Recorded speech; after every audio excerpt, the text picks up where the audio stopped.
ça va? Salut, ça va. We'll make it clap. We'll make it clap. Cool, on parle de quoi aujourd'hui? On va parler du bouquin Passe au Design Thinking. Ah, il est cool ce bouquin, tu l'as trouvé où?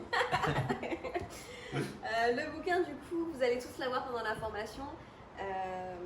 L'idée, c'était vraiment de fournir quelque chose dans ce format en ligne, de supplémentaire déjà par rapport à ce qu'il y a à l'intérieur du livre, et de l'utiliser aussi comme un appui.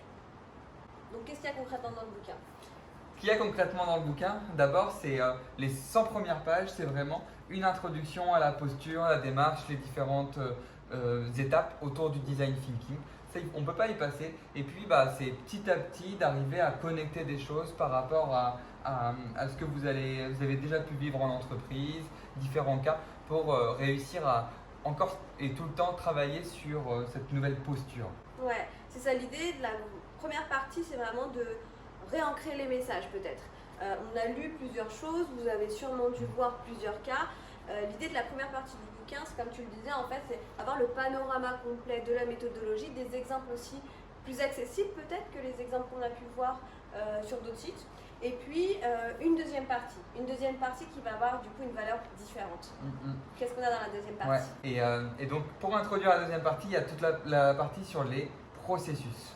On propose 4 manières différentes d'aborder le design thinking, depuis la toute petite manière en 3 heures jusqu'à la version en 2 mois qui est vraiment un peu plus sérieuse et qui va être plus touffue mais qui va être aussi plus difficile à mener au début.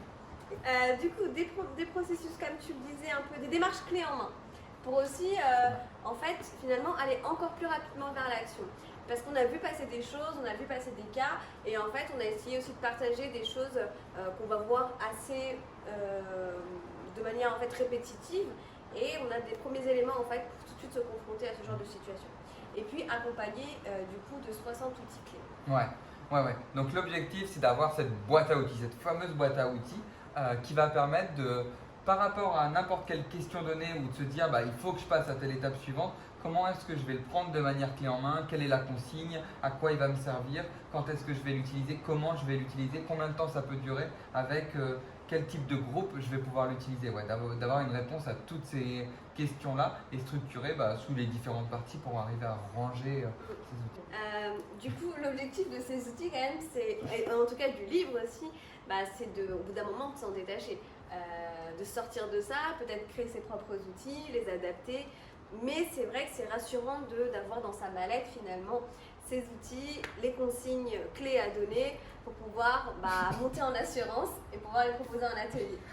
Et donc maintenant, si on se reprojette sur la formation, est-ce qu'il faut que j'ai lu le bouquin avant de faire la formation? Est-ce que c'est à lire pendant? Est-ce que c'est à lire après? C'est quoi ton conseil là-dessus? Oh non, c'est pas. Et c'est vrai en plus, c'est vraiment ça. Ça va dépendre des profils et des personnes. Et c'est comme la même question qu'on nous pose sur pourquoi choisir la formation en ligne plutôt que celle en présentiel. Ou pourquoi pas aller chercher le contenu à l'intérieur du livre, même si on n'est pas tous sur le même niveau. Ça va dépendre des personnes. Ce qu'on dit, c'est qu'il y a vraiment ce côté soft skills à l'intérieur du design thinking, à l'intérieur de la posture de l'état d'esprit qu'il y a autour, et puis cette manière de faire de la facilitation de groupe. Et donc, on pourrait le relire tous les ans. Et on irait récupérer des informations différentes. On pourrait faire la formation tous les ans, on irait récupérer des choses différentes. Il n'y a pas de vérité. Ouais. C'est un format en plus d'ancrage aussi différent. Il y en a qui vont être beaucoup plus à l'aise à lire des bouquins, puis ensuite se référer à des choses en ligne qu'on va pouvoir aussi, desquelles on va pouvoir se nourrir, et puis d'autres qui finalement, après avoir vu des choses quand même passer de manière plus visuelle ou vécu des moments, en relisant le bouquin, vont avoir des choses qui vont leur sauter aux yeux, qu'ils n'auraient peut-être pas vues s'ils l'avaient fait différemment. Ouais. We'll make it clap. We'll make it clap.